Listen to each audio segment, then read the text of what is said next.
Will here, and I'm back to bring you all the news happening in the world of tabletop gaming. Now, the last few weeks have been mostly dominated by Gen Con, same thing for my own videos. This news video is gonna pretty much be the same. It's mostly gonna be things happening around Gen Con, the aftermath, and maybe some things I forgot to mention or see while I was there. So I hope you're ready for more Gen Con coverage for the week of August 17th, 2022.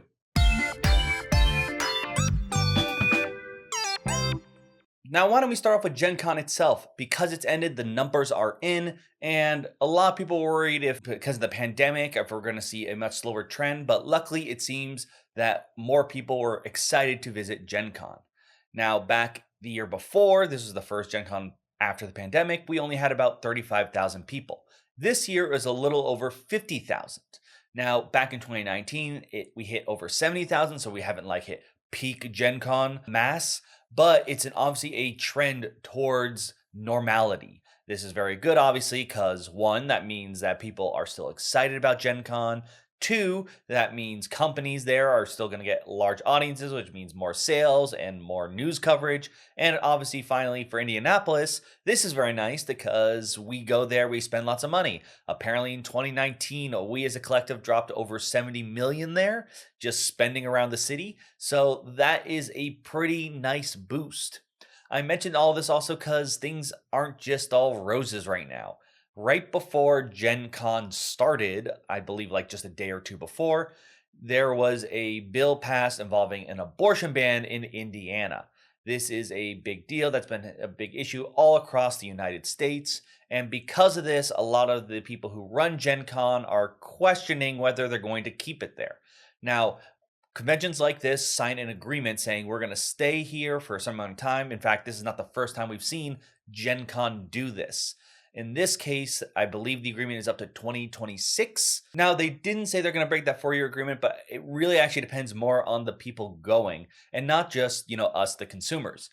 Already this year, there were multiple companies that decided to pull out because they did not feel comfortable going after this law was passed.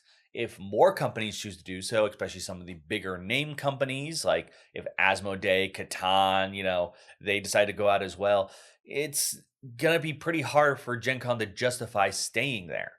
And that's going to be a big issue because, like I mentioned earlier, a lot of money is spent during the period Gen Con is around. This is a very lucrative time for Indianapolis, so I assume they do not want Gen Con to go. But this isn't just about the city of Indianapolis. This was passed all through Indiana, so I feel like this is not simply just Gen Con in the city trying to broker a deal. This is going to be a much stricter and more difficult one, and I would be shocked if Gen Con can sway a whole state.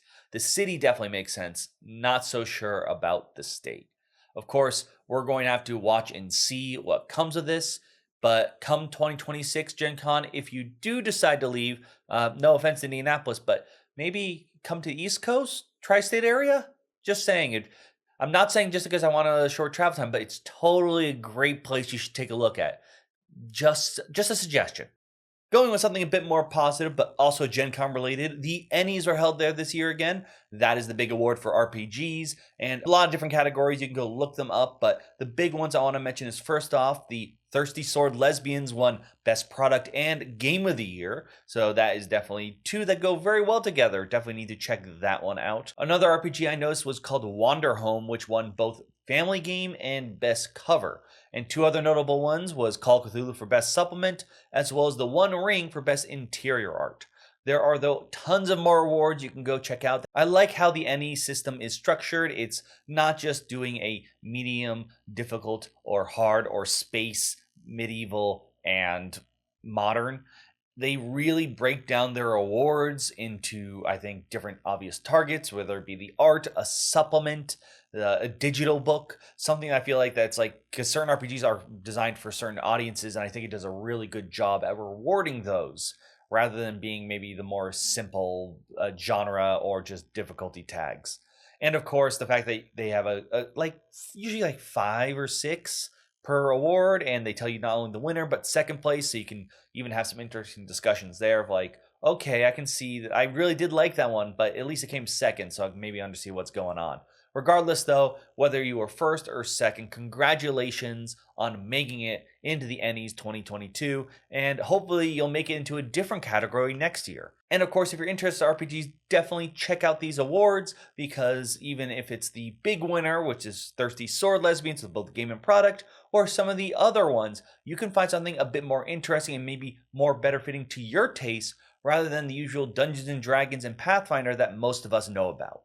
Moving away from Gen Con, but segueing still within awards, we've got the finalists for the Toy of the Year award from the Toy Foundation. I should know about this and probably have reported on a story before, but forgotten.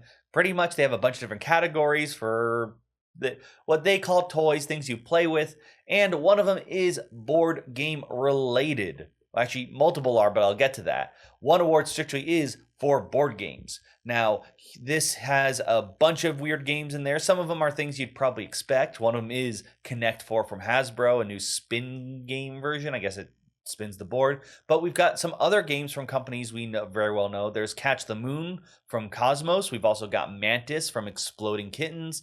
Pokemon, the trading card games there with their Go Elite Trainer box. There's also Star Wars Villainous. Everyone loves the Villainous line. That was, that was at Gen Con.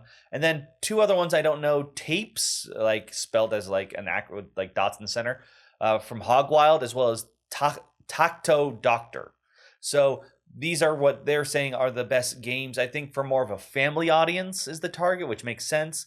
But that isn't the only one. Funko actually appears in a bunch of different places. The big one being their Jurassic World Legacy game is in the grown-up toy section. Which is sort of funny and also makes me feel a little self-conscious, because I guess only adults are going to be the ones who have enough of an attention span to play a full Legacy game. One final story before we hit announcements, which I will admit are mostly Gen Con announcements that I missed. If you don't know Rulio Gaviola, who is part of Tabletop Live Network, who streams tons on Twitch, highly recommend. If you don't, well, now's the time to start, because he is going to be running the entire Tabletop Live Network, is going to be running a charity stream this Friday, starting at 9 a.m. Pacific time. This is going to be going on until midnight that Sunday. It's a big deal because this is actually going to be front page of Twitch, and they're going to be playing tons of games and have so many different people being a part of it. It's so cool. If you really want to help people out or just watch some people have fun and play board games, I highly recommend that you stop by sometime this weekend and check out their stream. Just head on down to Twitch, search for either Real Gaviola or Tabletop Live Network, or even just check the front page. It should be there. But please go check it out. You can really help some people and have some fun board gaming experiences as well. All right, let's get to announcements. First off, like I said, a bunch of these were announced during or at Gen Con, and I'm just trying to recover them because I didn't mention them in my previous live stream or my top 10 video. So first up, from Upper Deck, I did talk a little bit about the Versus Boys as well as the Matrix Legendary Encounters, but there are a few other things they showed off. First off, we're also getting a Mortal Kombat versus, so you can add some violence from Mortal Kombat with your boys. I'm sure they will fit very well together. The other one, which is a bit interesting, is Space Jam New Legacy Serververse Showdown. I had to look away because that is a very long title. This is not part of the Versus line, Legendary. It seems to be its own game. If it obviously built around the Space Jam license and style, and this is meant to be a quick game to pick up. It looks like a new line, and I'm curious what this means, as this is WB, and as what I know them for is mostly Marvel stuff. So I'm wondering if this means maybe we'll see some of those characters, aka WB, and like I think that's Game of Thrones. Obviously Looney Tunes. Like I said, DC. And those characters maybe hop into the Versus or Legendary line. We'll have to wait and see. So that is the big stuff from Upper Deck I wanted to talk about. The other thing I want to talk about was the new Heroescape. This is one of those games I always heard everyone talk about with fondness that went out of print from Hasbro. It seems they are bringing that back. A lot of people seem excited about that. We'll see how that works out. Next up, from Pandasaurus, we have The Wolves. This is a game when you are trying to control and run a wolf pack. You'll have to be taking actions, flipping tiles. We don't know too much besides the cover, which I will say, really love that cover art. For now, we'll have to see how it goes. I did remember playing a wolf game from Bicycle. I believe it's called the Alpha. We'll have to put them side by side and see which one comes out top dog. Moving on, though, and something that I think more people are going to be interested in, Fantasy Flight announced a new Star Wars deck building game. I want to be clear, they said this is not a living card game, so not Arkham Horror or even like their old Star Wars living card game that they ended. This is meant to be a head-to-head deck building game, more akin, sounds like, to the lines of the Power Rangers one, sort of like the way you're competing against each other. We don't know more beyond that, obviously, besides the Star Wars license. I'm very curious to see what they do, and it's nice to see something new. At least it looks new. It doesn't look like, I can't think of another head-to-head deck builder that Fantasy Flight has, but obviously we're going to have to wait and see. Finally, I have two other things that are a bit more, we don't really have images, and it's just things I've heard about. First off, it seems we're getting the new successor, I think was the word used, for Forgotten Waters from Plat Hat Games. This is aiming for 2023. I don't know if that means Kickstarter 2023 or just full release. And the word is it's not a sequel. I imagine it is just another game in the crossroads, style of gaming, of storytelling, and it is not pirate themed. Also, Isaac Vega will not be working on this one, as he is left to start and run Rose Gauntlet, which, if you didn't know, their Keystone, their first game, should be arriving. I just got my copy, so go try and find that. I will have a review soon. I'm very excited to play it. Finally, this one's for trading card games, and it's a bit of an accident. A product was listed, which shouldn't have been, on Amazon and taken down. It had no photos, but it was titled Dominaria Remastered. Now, if you don't know, Dominaria is sort of like their core world, so to speak, where a lot of, at least the older stories took place. So it's definitely something that connects to a lot of people there. We're returning to it now with the current storyline, and I won't get into all that stuff. Now, remastered, I think, means that they're going to pull cards from multiple sets that take place in Dominaria, but we don't know anything else besides that. So start your theories, put your tinfoil hats on, and hopefully we'll be able to get some good cards out of it. And it isn't just the laziest throwing together of cards and nothing that's actually fun or interesting about what is Dominaria. Finally, let's get into some crowdfunding stuff. Not too much right now because everyone's already announced all their big games and everyone's spending money there, but there's still a few projects you may want to check out. Coming in first from Woodpecker Games is Nanolith. This is a cooperative legacy game in which you are playing in one of the last cities of humanity where they gained nanotech technology from an alien race, but of course we were selfish and one thing led to another, so there aren't many cities left. And if you could probably guess, things aren't going so great in the city. You are trying to work together and going through a storybook, going to be obviously having different story choices, and there'll be stickers that you place not on only your own cards, but in the storybook as well. The setting obviously seems fun, but one of the things that, at least for me, caught my eye mostly for this is it seems like it's something that could be easily set up, put away, and started again. All the maps are inside the book. It seems a separate book for the storybook, so you don't need to flip back and forth from where the pages are for the map to look up a rule or something. It looks like some fun characters. There also seems to be a competitive mode that just plays inside the box, so they really just seem to design this game with sort of compact and quick table in mind, so that you can focus most of your playtime in the legacy aspect rather than the setup aspect. If this game looks good for you, it's around $82 for that first main pledge level, and you can check it out now if you don't have too many campaign or legacy games already started in your life. Next one we're looking at is Trailblazers.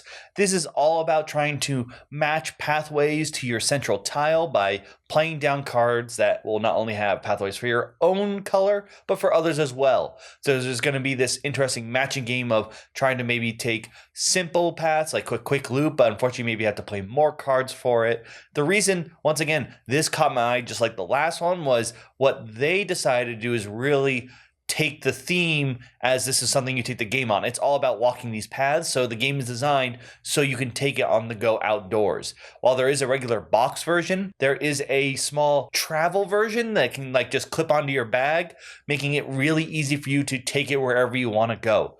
Also, all the cards are waterproof design, so really nice if you're playing in not the most perfect conditions for a card game. It does seem like there's certain expansions only in the base or in the small one, and there is one that comes with both, so I highly recommend you look at that and see which one's best for you. But if you are the kind of person who likes to take long walks and hikes, I really suggest you look at this one because I love this idea of a game that you can really take on the go with you. That is actually also the cheapest pledge at $34. I think there's actually technically one cheaper that's print and play, but that whole carrying case is the reason why I think this is a Kickstarter worth taking a look at. Finally, you have the Little Flower Shop Duel from Dr. Finn Games. This is the third in his series of BYOP, Bring Your Own Pencil, and also Paper in a Way. This is a much smaller Kickstarter. It's only $5 because it's a print and play. But anything I've played in Dr. Finn's games catalog has always just been so much fun. So this one just seems like a perfect game if you're not sure how much you want to spend. It's going to be much lighter and you're still probably going to have tons of fun. You don't have to just get this one. He actually, like I said, it was part of a series. So there is a pleasure to get all three. And of course, you can add on any of his other games you want to check out. This is a light one, but I still think it's worthy of your time. And honestly, even if you have to print it, my guess is you're still going to enjoy having it on your shelf. Finally, in terms of things ending, the big one is AEG's Dead Reckoning. This is a big one. This is their pirate card crafting game. I previewed it during the first Kickstarter and had tons of fun with it. So this new one allows you to get all the previous stuff as well as a new expansion.